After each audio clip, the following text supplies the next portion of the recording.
लोग ये हवा भी उड़ाते हैं कि मुसलमान तो दूसरे मजहब के लोगों के साथ मिलजुल के रहना नहीं चाहता, मुसलमान दूसरों के मजहब पर मुबारकबाद नहीं देता, उनके त्यौहार में शामिल नहीं होता। याद रखो मेरे भाई, इंसानियत अपनी जगह है, अखलाक अपनी जगह है, खैर सगाली अपनी जगह है, और अकीदा और ईमान अपनी जगह है। अकीदा और ईमान से कभी कॉम्प्रोमाइज मत करना मेरे भाइयों। अपने नौजवान साथियों से कहना चाहता हूं, 25 दिसंबर की तारीख आती है, बड़े फख्र से आप सोशल मीडिया पर मैरी क्रिसमस और हैप्पी क्रिसमस के आप पोस्ट डालते हैं, नहीं डालने चाहिए।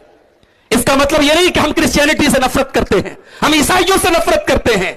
यह त्यौहार हमारे अकीदे पर ज़र्ब लगाता है। हम कुल हु अल्लाहु अहद अल्लाहुस समद लम यलिद वलम यूलद का अकीदा रखते हैं, और मैरी क्रिसमस कहने वाला यह अकीदा रखता है कि अल्लाह ने बेटे को जन्म दिया है। और हमारे अकीदे के एतबार से यह कहना नऊजुबिल्लाह कि अल्लाह ने बेटे को जन्म दिया, यह कहना अल्लाह को गाली देना है। अल्लाह, बहुत सारे लोग घर में देखा होगा आपने, लिखा रहता है दुकान और मकान की खैर और बरकत के लिए, नीचे लिखा रहता है 786 420 9211 819। ये सब जो लिखा रहता है ये खैर और बरकत नहीं, ये आपके घर की बरकतों को मिटाने वाली चीज है। और एक बात और याद रखें कि कुरानी आयात को, ये तो नक्शो, ये तो गिनतियों की बात होगी, कुरानी आयात को भी घर में नहीं लटकाना चाहिए। कुछ लोग बोलते हैं अरे मौलवी साहब हम तो डेकोरेशन के तौर पर लगाते हैं, थोड़ा अच्छा लगता है कि हमारा मुसलमान का घर है तो थोड़ा माशा अल्लाह लिखा है, सुभान अल्लाह लिखा है, इन्नल्लाह माअस साबिरीन लिखा है, थोड़ा अच्छा लगता है। कुरान इसीलिए आया था क्या? कुरान डेकोरेशन के लिए आया था? कुरान का मकसद हमारे घरों को डेकोरेट करना नहीं, हमारे दिलों को डेकोरेट करना है, हमारे दिलों को बदलना है, हिदायत है। कुछ लोग बोलते हैं मौलवी साहब ये बरकत के लिए हमने लटकाया है। बरकत कुरान को लटकाने से नहीं, कुरान की तिलावत से आती है। कुरान की तिलावत करो, घर में बरकत आएगी। कुरान को घर में लटकाने से बरकत नहीं आएगी। और कुछ लोग इसलिए भी लटकाते हैं ये तमाम कुरानी आयत के तुगरे वगैरह कि हमारे घर में मुसीबतें नहीं आएंगी, ये तुगरे हमारी हिफाजत करेंगे। अगर ये अकीदा है तो ये शिर्क है। अगर ये अकीदा है तो इसका मतलब कि वो तुगरा, वो नक्श, वो कागज जो आपने दीवार पे लटकाया है वो तावीज है, वो ऐसी चीज है कि जिसको नफा और नुकसान का मालिक समझा जा रहा है।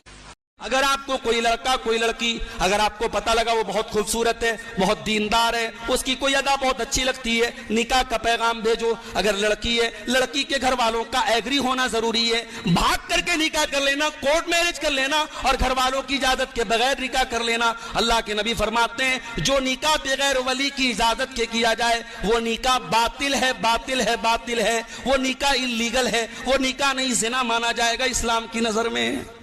इसलिए खबरदार, अपने माँ बाप की इजाजत के बगैर घर की दहलीज से निकलने वाली लड़कियां यह अंजाम सोच लें कि वो जिना की तरफ जा रही हैं। वो दुनिया की नजर में कोर्ट मैरिज हो सकती है, हो सकता है कोई मौलवी निकाह भी पढ़ा दे, कोई शादी करा भी दे। इस्लाम की नजर में वली की इजाजत के बगैर निकाह बातिल है, बातिल है, बातिल है। अगर आप पूछा इमाम साहब इबलीस की बीवी का नाम क्या था, उन्होंने कहा इबलीस की शादी में गया नहीं था। इबलीस की बीवी का नाम क्या था?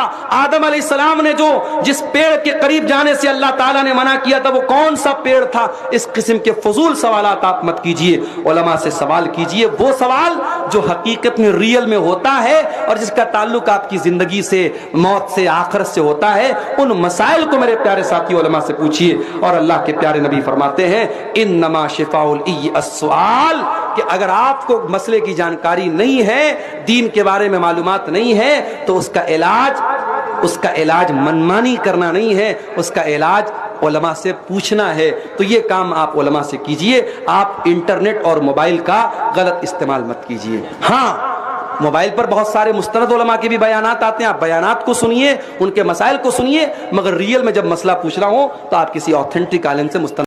जो इलत कुर्रतु ऐनी फिस्सलाह, नमाज मेरी आंखों की ठंडक है, नमाज मेरी आंखों की ठंडक है। अब जरा सीने पर हाथ रखो, दिल पर हाथ रखो और बताओ कल फजर, जोहर, असर, मगरिब, इशा 4 टाइम की नमाज में से आपने कितने टाइम की नमाज पढ़ी है? आप दिल पर हाथ रख के बताओ।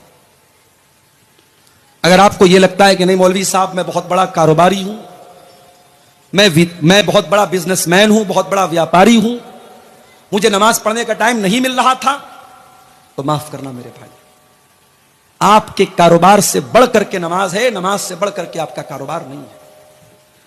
अल्लाह ताला कुरान करीम में कहता है, मेरे मुत्तकी बंदे वो हैं, मेरे परहेजगार बंदे वो हैं, रिजालुल्ला तुलहीहिम तिजारतु वला बैउन अन जिक्रिल्लाह।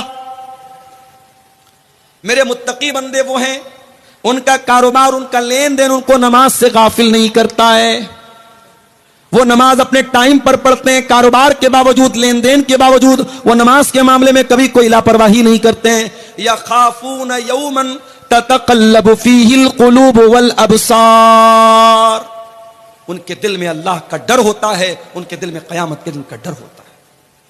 जो इलत क़ुर्रतु ऐनी फ़िस्सलाह।